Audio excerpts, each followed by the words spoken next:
Hello, everyone. Welcome back to Sparkle on Substack. This is going to be season 2 of my podcast, Sparkle on Substack, and I'm so excited to bring you a really jam-packed season full of special guests and solo episodes. I thought I would start with just talking about what it's been like being on Substack for 2 years now. So 24 months of Substacking. It's been a journey, it's been a trip, it's been amazing. I've learned so much. I've learned so much about myself, about how to be online, about how to create and craft words and create and craft content. And I'm going to share some of those things with you as part of this episode. This is a video episode, so I'm going to go ahead and share my screen so I can talk through some of the joyful spaces that I now host on Substack. Yeah. So this is one of my Substacks. I'm going to go to my writer profile if the internet catches up. Slow Northumberland internet, sorry about that. So this is my writer profile on Substack. I haven't really changed this a huge amount since I started, but what I have done obviously is built from having my blog, if you like, my Creatively Conscious blog, which was partly because my website and course platform didn't have a blog functionality. It now does, but this is one of the reasons I came over to Substack to write this space, Creatively Conscious. So this is very much an extension of what I do for my work, and it is a place for self-expression, a place for trying creative projects. So I have a membership here, which is really focused on self-seeding your business. So something I call self-seeding your business, which is about giving your business time to grow and throwing seeds in the mix, consciously planting some things, and being really aware of what is possible when we observe, but also when we set something in motion and go ahead and do other things. So that is a lot of what I talk about here. And I also like to talk about other topics and other creative projects. So it's a real sort of magazine of self. We're scanning through here. So we've got self-seeded business, like I mentioned. We've got some guest posts, at about 10 guest posts around the topic of big dreams and quiet ambition. We've got wholehearted living, which is really around slowing life down and working by different success metrics. So talk about that sort of stuff. And then my area for members. And I feel like it is still a joy to show up and create here, to craft words, to think about what it is that I want to put out. Some posts get really high engagement and we have lovely chats in the comments. Some are more gentle. I've played around a little bit with audio over the years. You've done these sort of 11-minute voice notes, and that felt really nice for a time. And then I stopped those.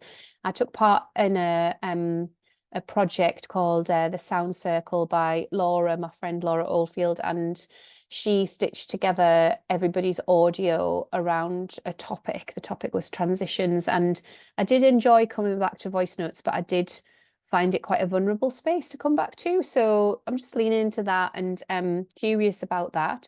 But yeah, I've called it podcast. It's not really a podcast. And I could change it and just call it voice notes, because that is what it is. It's voice notes here.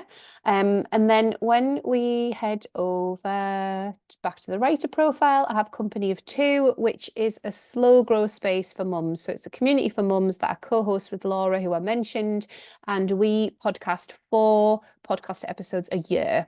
So the intention was always to do 4 a year, to fit it in around all of the other stuff that we're doing, and to now and again host guest posts that mothers have written, and to grow this community. I think we're at about 350 subscribers. Obviously, that's growing as more and more mothers come to the platform and find out that we've got a space here. It's specifically mums in the early years that are finding us. I mean, other mums are there too, but it's mainly those early years where you're really looking for support and solidarity. And we talk about running our own businesses and all of the kind of twists and turns within that. And I feel like it's a really beautiful space to host and spend time, but we don't spend a huge amount of time on it. We'll probably, at the moment we're doing about 1 post a month. So once we get our spring energy, we'll be back into that, but that's been really good to do. And then Culture Northumberland is actually a commission project that I look after for the local authority and for artists and cultural heritage venues in Northumberland. So that made sense to move into Substack, because we were going to be being charged for hosting on MailChimp. We were like at the 400 threshold. So we moved over here, and that's been a really positive thing. We've had eyes on our work from overseas, which is really exciting. So yeah, I am a guest writer and host in that space. Then we have Sparkle on Substack, which obviously is the focus of these calls and the focus of this podcast. This has been such an interesting journey, and I have talked about it a lot on the podcast, but for the energy of what is required to keep up with the education of Substack, like educating people about how to use Substack. You know, when I first started this space, I had no idea Substack were going to roll out as many changes and new features as they did. There was already enough to talk about. There was already enough to say. There was already enough conversation that needed to be had and needed a space to be held. And since then, so since sort of like June, July time, 2023, so much has happened on Substack. And what we found a lot of is that people are finding it quite overwhelming. They're posting less than they were, or they're second guessing themselves. They're not sure of their place. They're not sure how it fits into their business if they've got businesses outside of Substack. They're not sure what they should be aiming for in terms of free subscriber growth and paid subscriber growth. They're not sure whether they should start a paywall. There's just a lot of decision making, overwhelm, and fatigue. And I do think that is a shame. Yes, it was already, you know, some things to think about. It already gave us some kind of scope for figuring out what Substack could be for us and what we would want it to be. But now it is just wholly overwhelming, especially if you're brand new on the platform. I think having had quite a lot of experience before Substack rolled out so many changes has been really beneficial for me to just quiet the noise and know exactly what it is that I need to do across my publications. However, if you are coming to Substack newish and you're feeling overwhelmed or you're not seeing the growth that you want, it's probably because you're focusing in the wrong place. And I feel like, and I've been told this, that being part of communities on Substack really, really helps in terms of people knowing their place, knowing why they're there, and seeing the growth that they want within their publication. I say this a lot, but I just think it's really worth saying again that Substack say anywhere between 1 and 10% of your subscribers, it would be normal for them to be paid subscribers if you've got the paid option switched on, and anywhere between 3 and 10% is high. So knowing that gives us a little bit more insight into what we could be reaching for. You know, if we're playing the long game, if we're thinking about a 3-year picture or a 5-year picture, as I like to do, we can really give ourselves space and time. We can test and adjust. We can look at the analytics. We can really see what it's all about and what we want to spend time doing. Here on Sparkle, obviously, you're listening to it. I have a podcast. I feel like the video element of that podcast is highly engaged with, both in the publication itself and on YouTube. So I just simply paste the YouTube URL into Substack, and that will give people, we'll do one of them now, that will give people the little video a little bit further down. Where have I put it? Oh, okay, I haven't done it here. Yeah, so I've just done a link here, but sometimes I would do that. Maybe I've done it in a replay. Yeah, it'll be in here to show you. There we go. So this is my lovely Sparkle gang, and they can watch the replay of that call, and that is embedded as an unlisted YouTube video. So that's all I do, paste it in, and there we go. It's there. And then I'll also give them the audio, and I give them the transcription as well. So they can consume that content however they want to consume that content. And I think that was one of the big things that I wanted to hone in on in this episode, in terms of how we are. I know it's difficult to hear, but we are readers, and in being readers, we are consumers of content. And I think that really understanding ourselves and how we want to consume the internet, whether that's in long form content, video, audio, both, transcripts, whether we give our audience time to absorb our words through visual pauses like page breaks or artwork or other images, is all part of the holistic how we hold space for our readers and how we hold space for ourselves within that as well. Do we want to post something, turn off comments, close the laptop, or do we want to post something and hang around for the chats and conversations? So an example would be the post I've just recently put out on money mindset. I did come to this post with the intention of trying to invite people into this topic of conversation for lots of reasons. partly because I feel like people are frustrated, confused, overwhelmed, and in a way focusing on something that is like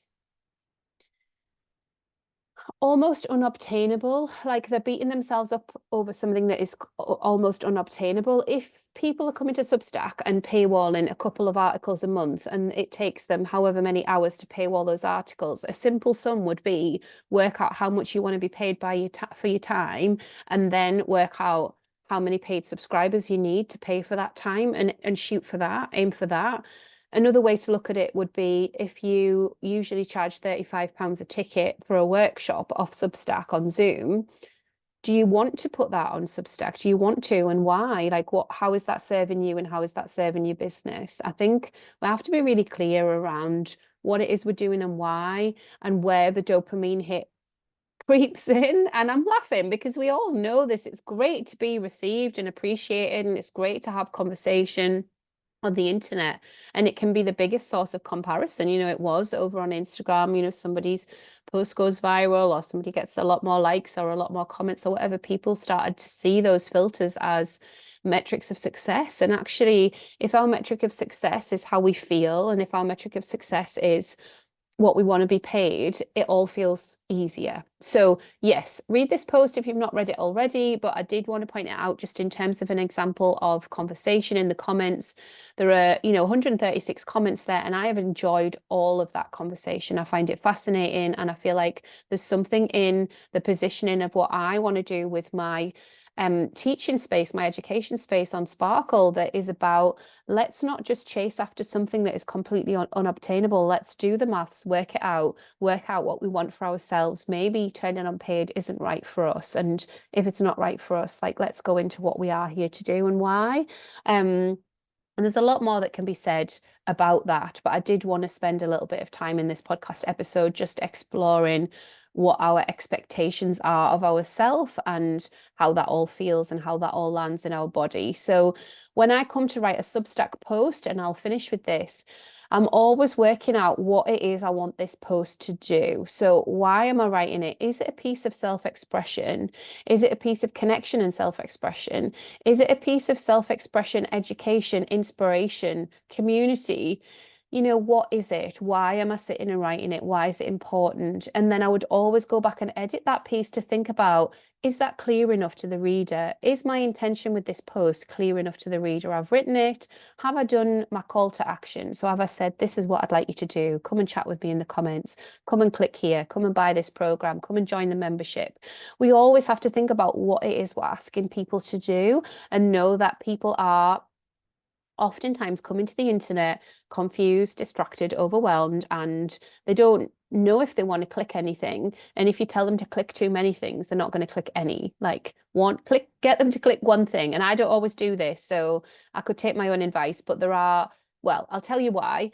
The reason that I don't always do this is because I'm speaking to two types of people in my posts. I'm speaking to beginners, Substack beginners, and I'm speaking to people that know exactly what they're doing, exactly what they're here to do, and are working that through, and are working through all of the kind of icky stuff around imposter syndrome and comparison, and the struggles of maybe it's taking longer than they wanted it to, or maybe they're not sure if they're putting energy in the right place. So now, because I know that sometimes there are two calls to action. There's the call to action for the beginners, and there's the call to action that is the reminder that I'm still here, we're still doing the Sparkle calls. I can't wait to speak to you about this topic.